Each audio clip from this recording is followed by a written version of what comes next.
Bonjour, je m'appelle Jerry Clark et je vous souhaite la bienvenue dans le comité de Murphy, encore appelé les parasites de la magie. Je suis si heureux de vous parler dans ce CD d'un de mes sujets favoris, car j'adore le partager avec des personnes qui ont toujours cette étincelle dans les yeux, des personnes qui ont toujours des rêves et qui désirent sincèrement les transformer en réalité tangible. Pourquoi vous parlez de gens qui ont toujours des rêves, me direz-vous ? Eh bien, je suis prêt à parier 1 million d'euros que vous, oui, je dis bien vous avez déjà cherché à réaliser vos rêves, vos objectifs et vos aspirations, et que la plupart d'entre vous, vous vous retrouvez encore les mains vides. Je respecte vraiment chacun d'entre vous qui écoutez cette série de CD parce que vous n'avez pas renoncé.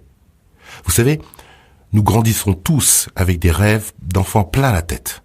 Nous rêvons tous d'être quelqu'un de bien, de spécial, mais la plupart d'entre nous voyons nos rêves qui nous sont arrachés lentement mais sûrement par les difficultés et les défis de la vie. Et la chose la plus facile à faire quand la vie vous fiche des claques est d'abandonner, et c'est malheureusement ce que la plupart des gens font. Mais il existe quelques individus motivés, des individus comme vous, qui veulent savoir quelle est cette force extérieure qui a tendance à gifler les gens qui cherchent à réaliser leurs rêves, leurs objectifs et leurs aspirations. Et surtout qui veulent savoir comment battre cette force étrange à son propre jeu.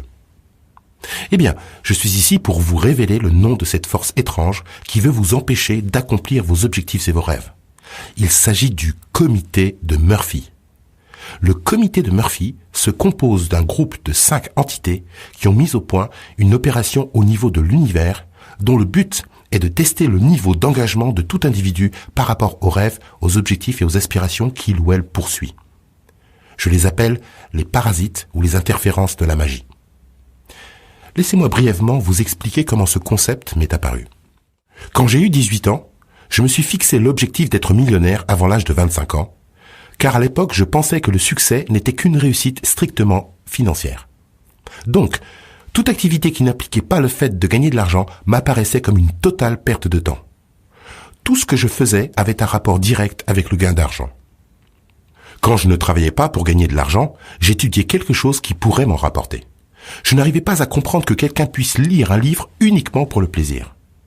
Je ne voyais pas comment les gens pouvaient s'asseoir et regarder la télévision pendant des heures sans que cela ne puisse améliorer leur situation financière.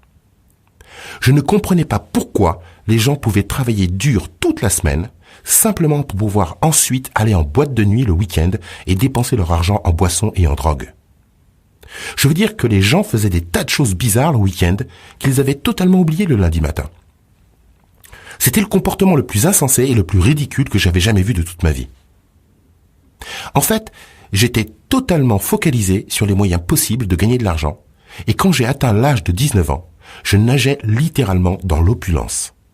En toute modestie, je gagnais plus d'argent que les médecins spécialistes et que les avocats. J'étais bien parti pour devenir un authentique millionnaire, et donc il fallait que je joue le jeu. J'ai donc commencé à acheter des costumes italiens, des montres Rolex et des sous-vêtements de soie. L'argent rentrait plus vite que je ne m'y attendais, et donc j'ai commencé à m'acheter des voitures de luxe. L'une d'entre elles était une Mercedes-Benz SL rouge avec des pare-chocs chromés. Mon Dieu, elle était incroyable cette voiture. Tout le monde dans mon quartier pensait que j'étais un dealer de drogue, y compris ceux qui savaient que je ne pourrais jamais vendre ni consommer de la drogue, parce qu'ils ne pouvaient pas comprendre d'où venait tout cet argent. Même le commissariat de mon quartier a fait une grande enquête de moralité sur ma personne. Les policiers ont appelé le concessionnaire Mercedes pour savoir comment j'avais payé ma voiture. Ils ont même envoyé un policier en civil pour qu'il devienne mon ami, afin de savoir ce que je trafiquais. Toutes ces personnes pensaient réellement que je faisais quelque chose d'illégal et que mes affaires officielles n'étaient que des couvertures pour quelque opération illicite dans laquelle je devais tremper. C'est absolument sidérant le nombre de théories que les gens ont pu imaginer à mon égard. Ils ont dépensé une énergie folle alors que tout ce qu'ils avaient à faire, c'était de me demander gentiment et je leur aurais volontiers montré. En fait, ils ne m'ont rien demandé et pour ma part, moi je m'en fichais. J'étais simplement en train de m'occuper à gagner de l'argent. Je me souviens que des gens m'expliquaient que je ferais bien de m'arrêter pour sentir le parfum des roses, mais moi je ne comprenais pas comment le fait de sentir le parfum des roses m'aiderait à être millionnaire à 25 ans. Je n'essayais même pas d'entretenir des relations suivies avec mes petites amies car je pensais qu'elles allaient me ralentir. J'étais sur le chemin de la fortune, ici, en Amérique, et j'en savourais chaque instant. Et quand j'ai eu 21 ans, j'avais travaillé si dur et j'avais gagné tant d'argent que j'ai cru que j'étais arrivé. À cette même époque, j'ai commencé à me sentir très fatigué, voire éreinté, car je ne dormais littéralement que 14 à 16 heures par semaine, à raison de 2 ou 3 heures par nuit. J'ai fait cela pendant presque 4 ans. L'effet néfaste du manque de sommeil m'a finalement rattrapé. J'étais totalement vidé, dans un état d'épuisement physique intense. Je décidai donc d'arrêter de construire mes affaires génératrices de revenus et de commencer à dépenser la petite fortune que j'avais accumulée. J'ai commencé à traîner dans Beverly Hills et à vivre comme les personnes riches et célèbres. Je résidais dans les hôtels chics et je mangeais dans les restaurants à la mode. Avant de m'en être rendu compte, j'avais déjà dépensé des dizaines de milliers de dollars et asséché mes cartes de crédit. Je me souviens un jour avoir regardé mon compte épargne et je vis qu'il ne me restait que 8 000 dollars. C'est ce que j'avais l'habitude de dépenser en un mois. C'est à ce moment que j'ai réalisé que j'étais fauché et que j'étais trop fatigué pour faire quoi que ce soit. Je me souviens avoir pensé, ma vie est fichue. Parce que je croyais que du moment où vous n'avez plus rien sur un compte en banque, ça y est, vous êtes un homme fini.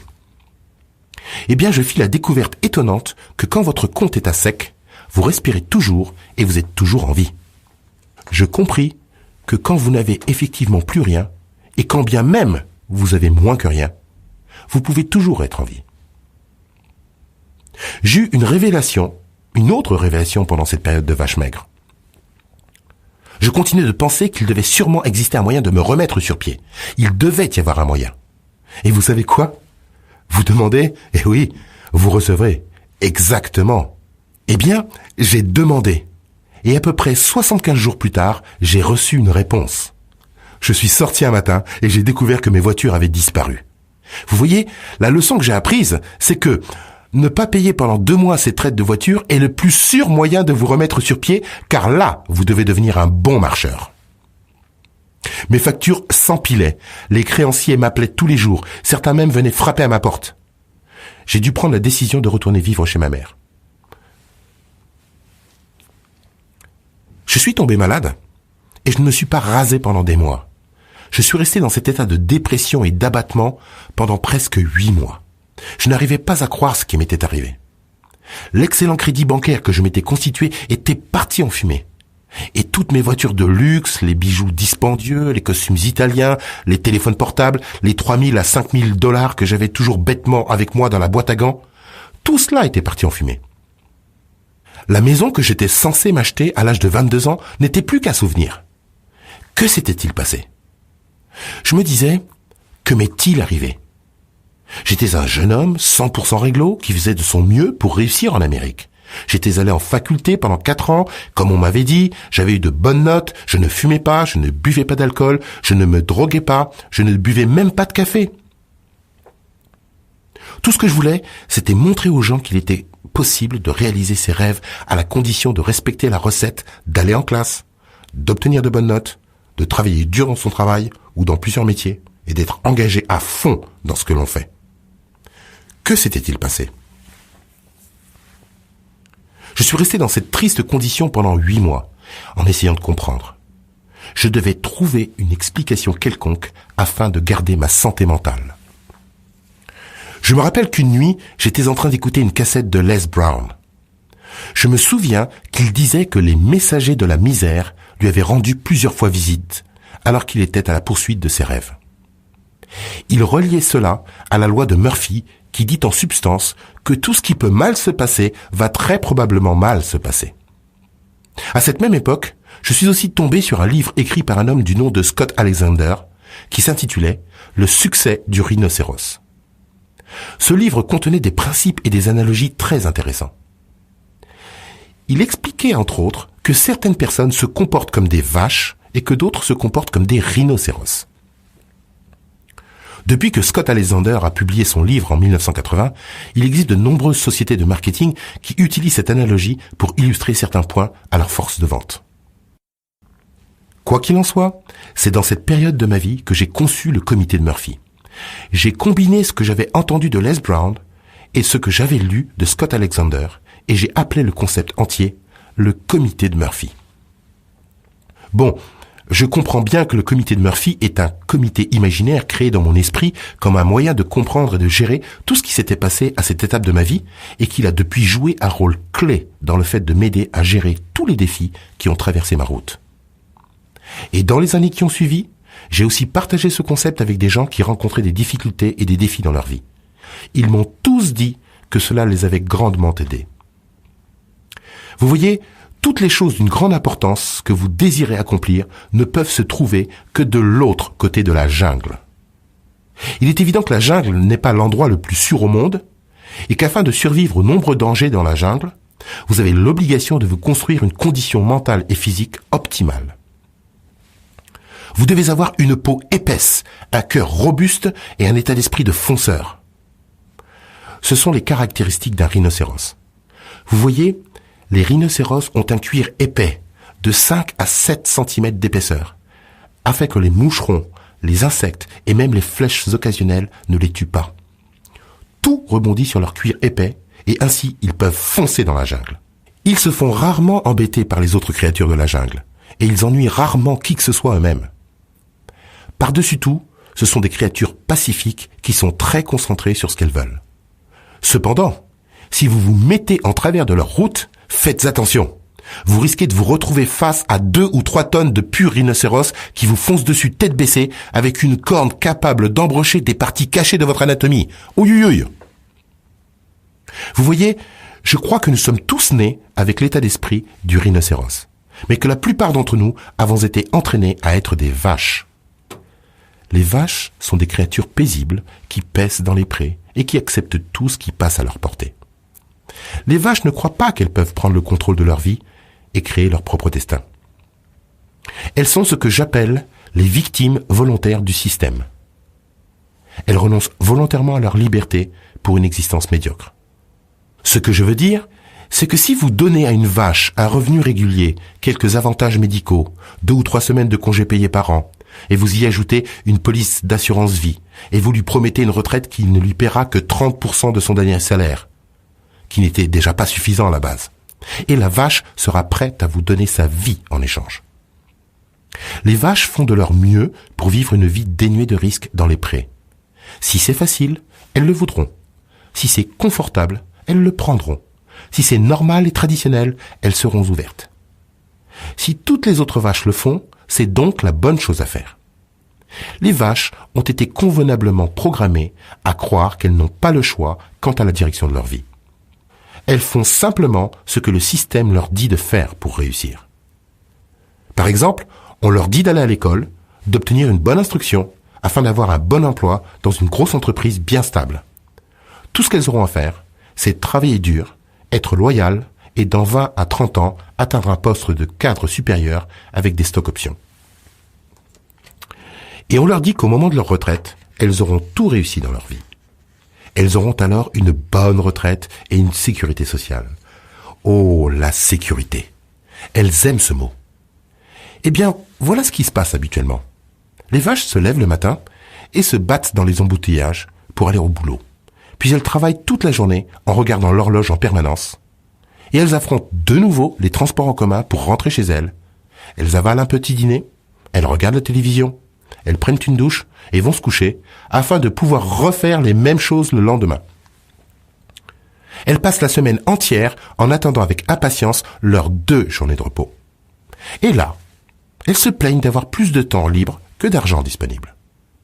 Les congés en famille consistent en une location dans le centre de vacances le plus proche de chez elles, ou si jamais elles ont le moyen de prendre l'avion, elles vont résider dans des hôtels bon marché et vont se justifier en disant « Tu sais, comme on ne va pas rester longtemps ici, autant réserver dans un endroit pas cher. » Tout dans la vie des vaches se résume à des budgets serrés et elles sont perpétuellement inquiètes de ne pas être capables de payer le loyer pour le bout de pré qu'elles occupent. Maintenant, comprenez-moi bien. Même les jeunes rhinocéros en formation ressentent de temps en temps la même chose, mais ils continuent de foncer et ils continuent de créer. Vous voyez, les vaches ne croient pas en la création, elles croient en la compétition. Elles regardent constamment les autres vaches pour voir si leur herbe est plus verte que la leur. Eh bien, quand elles sont sur le point de prendre leur retraite, aux alentours de 65 ans, comme le système l'impose, les voilà qui disent quelque chose comme « Mais... » Le fond du problème, c'est qu'elles ont le sentiment de s'être fait avoir, mais elles ne comprennent pas toujours ce qui s'est passé.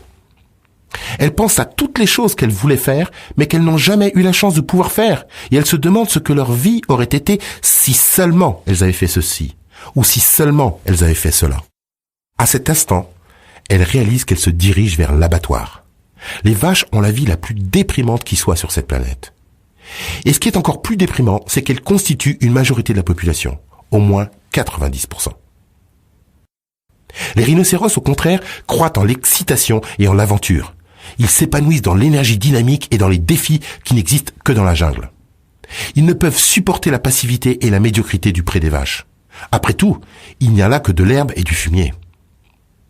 Les rhinocéros réalisent que d'un côté de la jungle se trouve le pré des vaches et que de l'autre côté se trouve le pays du paradis, et c'est là que se retrouvent toutes leurs aspirations, tous leurs rêves et tous leurs désirs. Les rhinos réalisent qu'il y a du danger dans la jungle.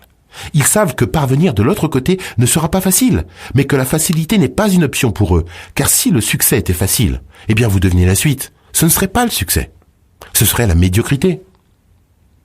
Vous savez, c'est facile d'être fauché, de se sentir misérable et malheureux avec du poids en trop. C'est facile de s'ennuyer, de se sentir frustré. C'est facile d'abdiquer sa liberté. C'est facile de rester assis dans le pré des vaches et de regarder la télévision tous les jours et de se demander pourquoi on n'aboutit à rien dans sa vie. C'est facile de renoncer à ses objectifs, à ses rêves et à ses aspirations. C'est facile de rester assis et d'écouter ses CD sans faire ni terminer les exercices. C'est facile de s'asseoir passivement et de regarder les choses arriver. Les rhinos ne s'assoient pas pour regarder les choses arriver. Ils provoquent les choses. Ils n'attendent pas les circonstances idéales. Ils créent leurs circonstances. Ils ne se concentrent pas sur les problèmes de la vie. Ils se concentrent sur les solutions. Les rhinos passent à l'action. Une action massive pour atteindre leurs objectifs. Les rhinos réalisent le pouvoir qui existe dans leur mental et ils apprennent à utiliser les outils et les stratégies qui les aideront à obtenir ce qu'ils désirent dans la vie. Et bien plus encore, ils comprennent que même s'ils tirent des avantages énormes des outils et stratégies existantes, il est bien plus efficace et puissant de se bouger les fesses et de passer à l'action. Vous voyez, ce que vous voulez vient à vous par la pensée, mais c'est par l'action que vous le recevez. Tout ce concept des rhinos, des vaches et de la jungle est juste une manière de vous faire comprendre que même si vous mettez en pratique ce concept et ces stratégies, la réalisation de vos rêves ne sera pas une promenade de santé. Si c'était le cas, eh bien tout le monde ferait la queue pour entrer dans la jungle. Néanmoins, sur 100% de la population, seulement 10% entreront dans la jungle, et parmi ces 10%, seuls 30% arriveront à traverser la jungle pour atteindre le pays du paradis. Les 70% restants vont soit retourner dans le pré des vaches, soit mourir dans la jungle. Donc, seulement 3% de la population arriveront de l'autre côté de la jungle. Les 97% restants vont finir fauchés ou morts. Ils vont finir par dépendre de leurs amis, de leur famille ou du gouvernement en ce qui concerne leur principale source de revenus ou de soutien. Maintenant, si jusqu'à présent vous avez été dérangé par cette discussion de vaches et de rhinocéros, cela peut vouloir dire deux choses. Numéro 1, que vous êtes actuellement un jeune rhino en formation qui est quelque peu dérouté, en train d'errer dans le pré des vaches. Au plus profond de vous-même, vous savez que votre place n'est pas dans le pré, mais vous avez oublié où se trouve l'entrée de la jungle. Ou alors numéro 2, que vous avez été systématiquement formé et conditionné en tant que vache et que vous êtes en train de vous demander pourquoi vous écoutez ce programme de CD. Vous pouvez penser que cette conversation sur les vaches, les rhinocéros et la jungle est la chose la plus stupide que vous avez entendue de toute votre vie.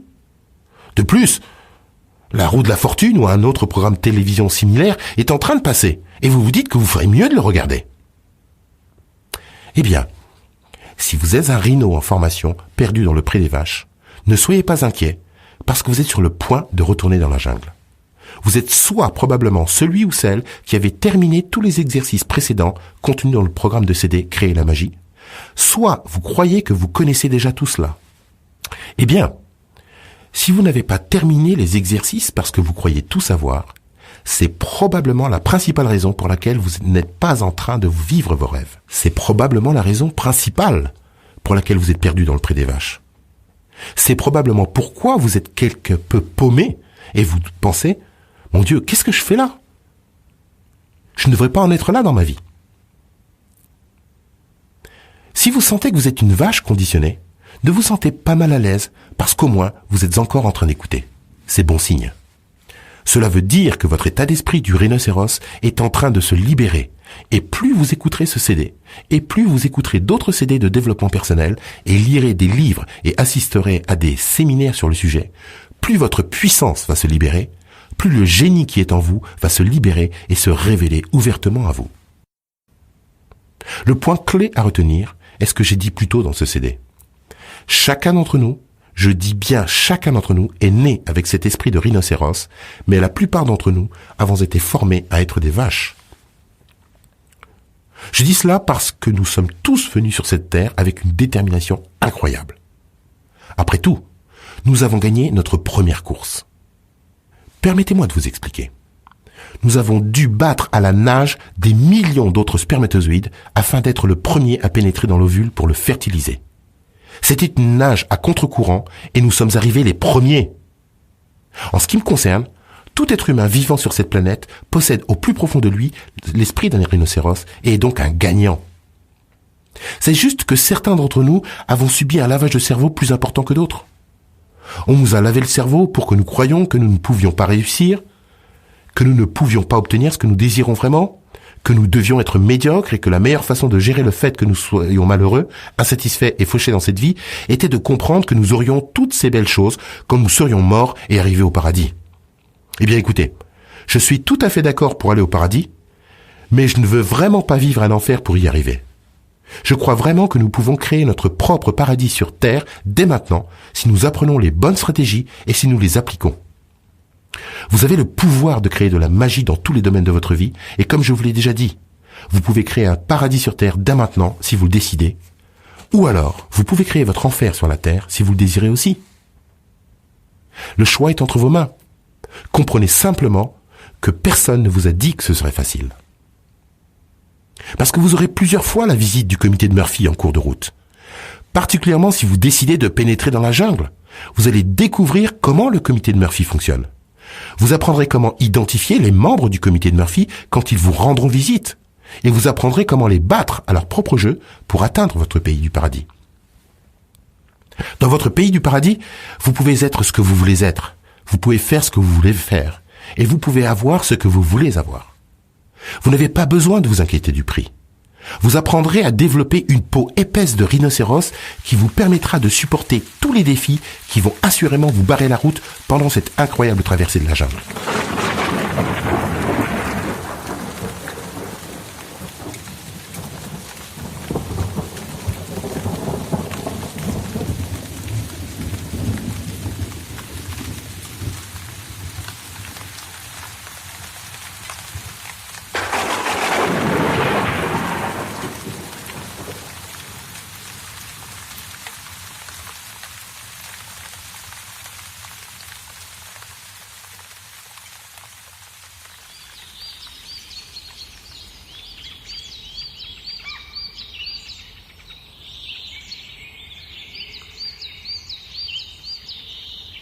Bon, nous sommes de retour. Je m'excuse pour cette petite interruption. Je sais qu'il est un peu difficile de parler quand le tonnerre résonne, mais cela arrive fréquemment quand on est dans la jungle, et de nombreuses embûches nous attendent. Bon, vous savez maintenant que d'un côté de la jungle se trouve le pré des vaches, et que de l'autre côté se trouve le pays de paradis. La première action à faire, c'est de prendre la décision d'entrer dans la jungle, et quand on y est, c'est d'y rester suffisamment longtemps pour arriver de l'autre côté. Vous comprenez que nous sommes tous nés avec cet état d'esprit de rhinocéros, mais que nous avons, pour la plupart d'entre nous, été conditionnés à nous comporter comme des vaches. Nous avons parlé du fait que seuls 10% de la population vont décider d'entrer dans la jungle et que seulement 3% vont effectivement arriver de l'autre côté. Bien. Où et quand le comité de Murphy entre-t-il en scène ? Rappelez-vous, Le comité de Murphy est composé d'un conseil de 5 membres qui ont mis au point une opération au niveau universel pour tester le niveau d'engagement d'un individu quant aux rêves, désirs et aspirations qu'il poursuit. De nouveau, je les appelle les parasites ou les interférences de la magie. Leur principale mission est de vérifier s'ils peuvent empêcher le plus grand nombre possible de personnes de traverser la jungle et d'atteindre leur pays de paradis. Donc, une fois que vous avez décidé d'entrer dans la jungle, vous feriez mieux de vous préparer aux visites des divers membres du conseil siégeant au comité de Murphy. Vous voyez, tout ce que je suis en train de faire, c'est de vous préparer. Parce que je sais que vous êtes nombreux à avoir préparé vos affirmations positives. Vous avez écrit vos objectifs noir sur blanc. Vous vous êtes emballé à l'idée de les réaliser. Mais vous ne vous attendez peut-être pas, ou plutôt vous n'êtes pas prêt à affronter le comité de Murphy. Est-ce que le comité de Murphy vous garde en réserve dans la jungle? C'est pourquoi il est très important que vous sachiez clairement pourquoi vous allez réaliser ce que vous désirez le plus au monde. Depuis que je suis entré dans la jungle en 1997, j'ai vu beaucoup de gens entrer et j'ai vu beaucoup de gens sortir. Certains ont duré quelques temps, certains ont duré plus longtemps que d'autres, certains sont revenus plus tard, mais beaucoup d'autres sont devenus ce que j'appelle les GIJ, les grands invalides de la jungle, ceux qui n'y reviendront jamais. Je veux dire qu'ils ont accepté la lente médiocrité du pré des vaches pour le reste de leur vie. Le comité de Murphy a eu le dessus.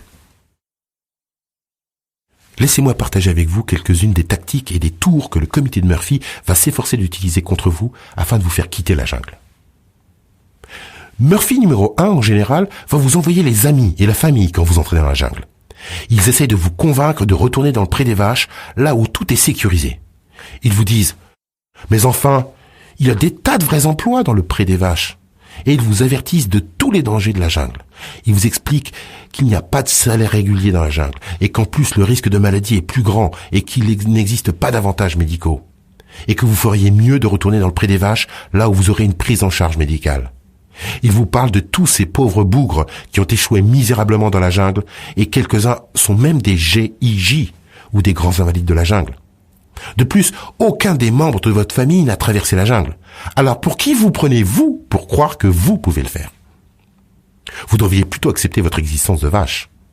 Après tout, vous n'avez pas besoin de prendre autant de risques, et cela n'exige pas grand-chose de survivre dans les prés. Cette attaque de Murphy numéro 1 suffit généralement pour inciter la plupart des gens à retourner dans le pré des vaches. Après tout, ils aiment leur famille, et ils n'ont vraiment pas envie de les blesser. Cette flèche tirée par Murphy numéro 1 a rapidement pénétré leur peau trop mince et a causé suffisamment de dégâts pour qu'ils quittent la jungle et retournent dans le pré. Je vois beaucoup de gens quitter la jungle pour cette raison.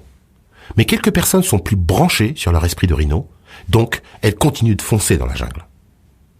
Et c'est le moment que choisit Murphy numéro 2 pour commencer son travail à votre niveau.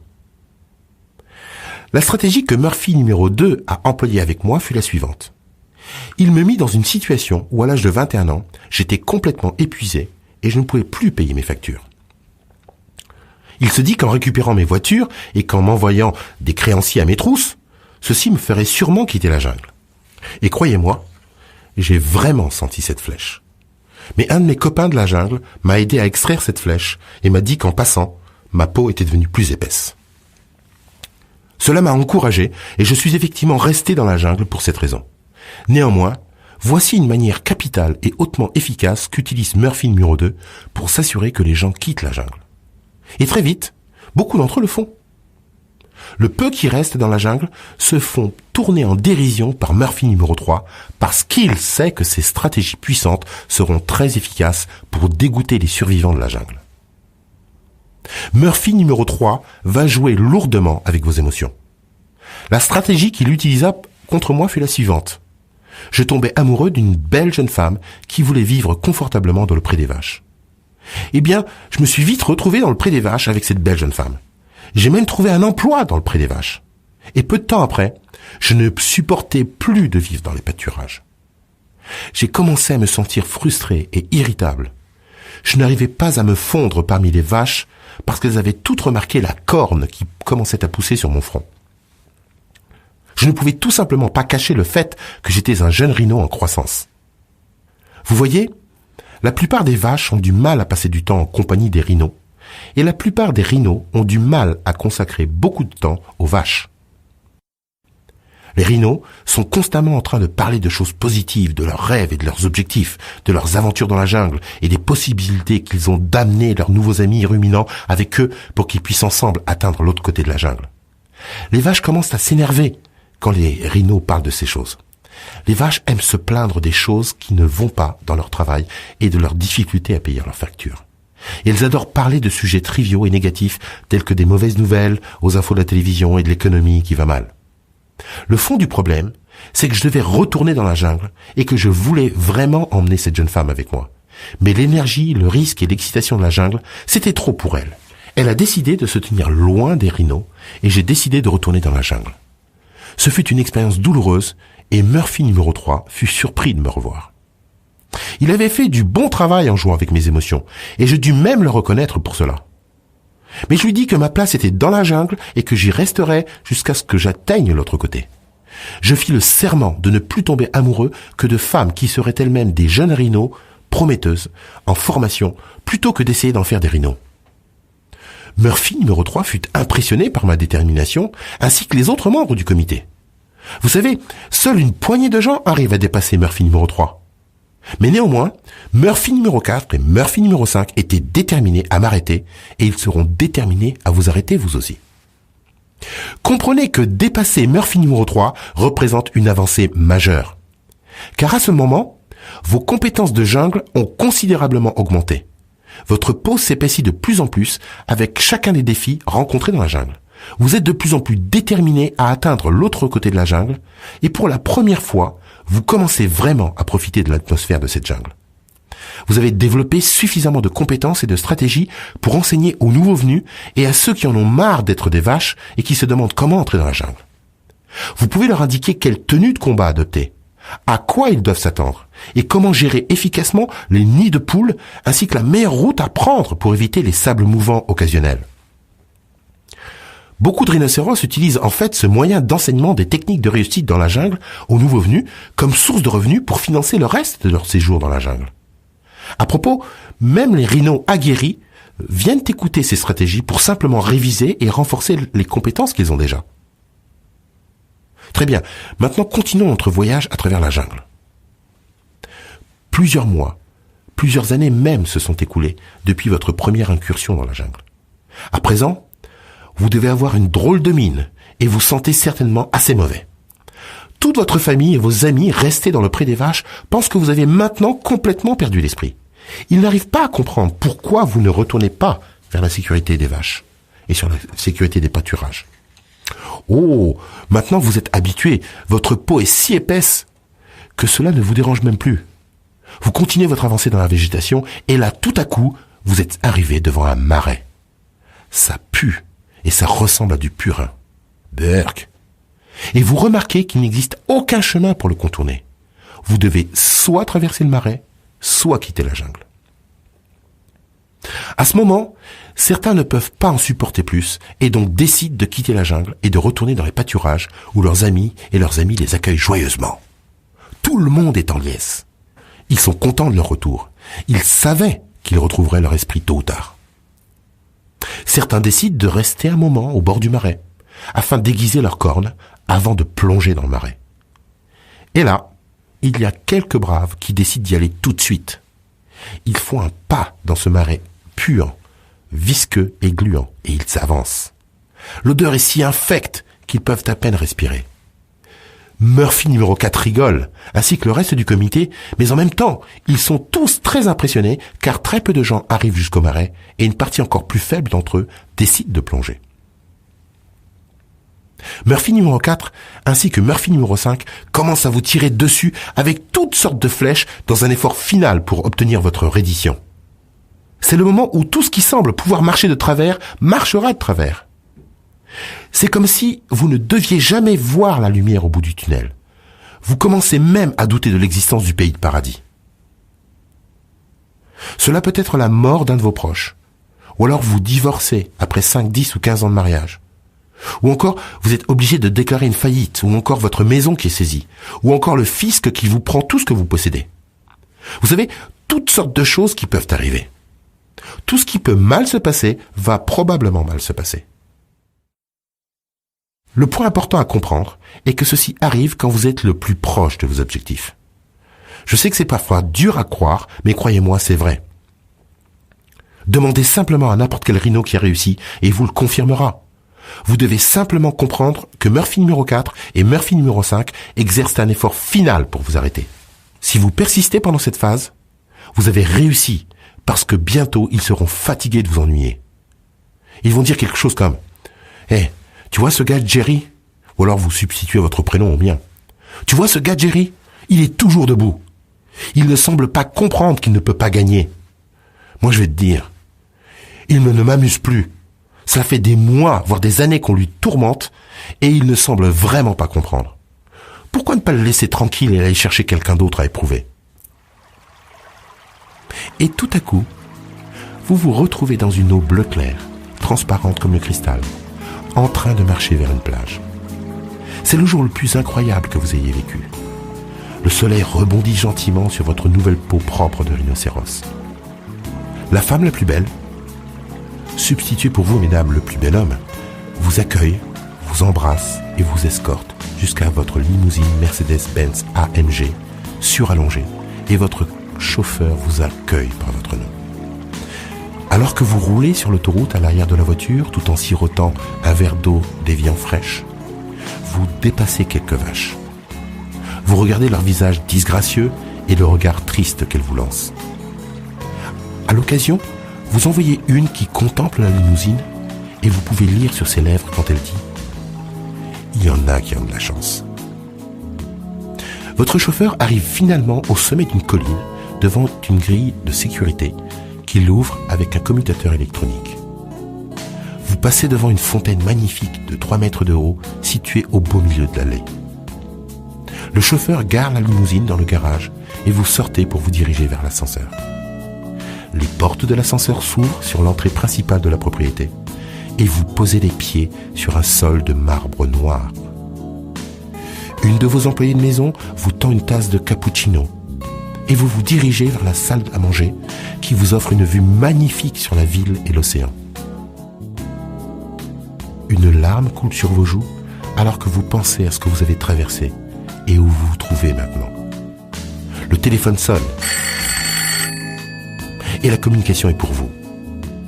C'est un vieil ami qui a eu la chance de pénétrer dans la jungle en même temps que vous, mais qui vous a traité de fou en vous disant que vous ne pouviez pas réussir.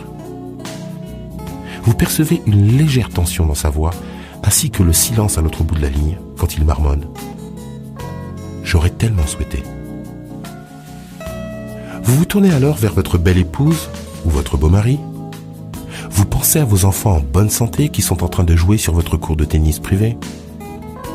Vous jetez un œil à votre compte bancaire qui est bien approvisionné de quelques millions et vous contemplez de nouveau, à travers la fenêtre, le coucher de soleil sur l'océan et vous dites à votre vieil ami « Je suis heureux de l'avoir fait ». Vous voyez, la morale de toute cette histoire et du concept du comité de Murphy est la suivante. Accomplir vos rêves et vos objectifs ne sera pas facile, mais cela en vaudra la peine. Vous aurez plusieurs fois envie de laisser tomber et d'abandonner.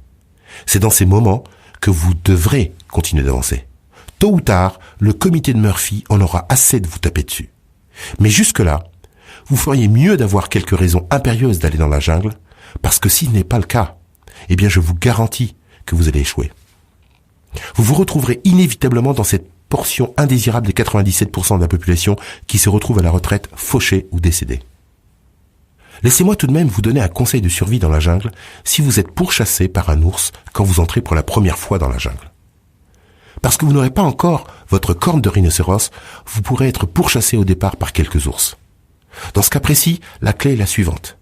N'arrêtez pas de courir quand vous êtes fatigué. Arrêtez de courir quand les ours sont fatigués. N'essayez pas de vous arrêter pour négocier un marché avec un ours, car il peut vous dévorer tout cru. Le point est le suivant. Les ours ne négocient pas. C'est la même chose en ce qui concerne le succès que vous désirez atteindre. Vous devez payer le prix fort et vous devez le payer à l'avance. La plupart des gens veulent la récompense avant d'avoir payé le prix. Comme disait Earl Nightingale, la plupart des gens veulent du feu avant de mettre du bois. Réfléchissez un moment à ceci. Si vous entriez dans une banque pour demander « J'ai 100 000 euros à déposer, mais avant de le faire, je veux que vous me payiez des intérêts sur cette somme pendant 1 an. » Le banquier irait probablement appeler les urgences psychiatriques pour vous faire examiner. Retirez-vous de l'esprit l'idée de pouvoir obtenir quelque chose sans rien donner en échange. Seules les vaches pensent ainsi. J'ai entendu un jour la phrase suivante. Dans la vie, vous gagnez parfois, vous perdez parfois. Il arrive même que des matchs soient annulés pour cause de mauvais temps, mais vous devrez toujours vous arranger avec chacune des situations. Vous voyez, réaliser vos objectifs ressemble au jeu de football. Vous ne pouvez pas gagner tant que vous n'avez pas marqué quelques buts, et vous ne tirerez pas de but sans rencontrer quelques résistances de l'équipe adverse. Le comité de Murphy vous opposera assurément quelques résistances. Comprenez que c'est leur travail et qu'ils le font très bien. Néanmoins, si vous comprenez les lois de l'esprit humain et le concept du comité de Murphy, vous ne serez pas trop dérangé par l'apparence de la défaite ultime. Au contraire, vous allez vous réjouir et conserver à l'esprit la vision de ce que vous désirez vraiment. Parce que vous remercierez aussi à l'avance du fait de l'avoir déjà réalisé. Henri Kayser a écrit « Les problèmes sont simplement des opportunités qui se présentent en bleu de travail. » Et Henry Ford, lui, a dit « L'échec est l'opportunité de recommencer plus intelligemment. » Vous voyez, je voudrais que vous réalisiez que vous développerez du caractère en traversant les luttes. Une fois que vous aurez atteint l'autre côté de la jungle, vous serez surpris du prix dérisoire que vous aurez eu effectivement à payer parce que vous serez récompensé au centuple. Et comprenez que statistiquement, seul un petit pourcentage de notre population aura traversé le marais. Mais ceci n'a rien à voir avec vous et moi en tant qu'individus. Les statistiques ne s'appliquent qu'aux masses. Tout ce que nous devons faire, c'est de prendre la décision d'être celui ou celle qui va réussir. Écoutez, je comprends aussi que ce CD peut avoir touché 1 ou 2 points sensibles chez certains d'entre vous, et c'est exactement ce que je voulais faire.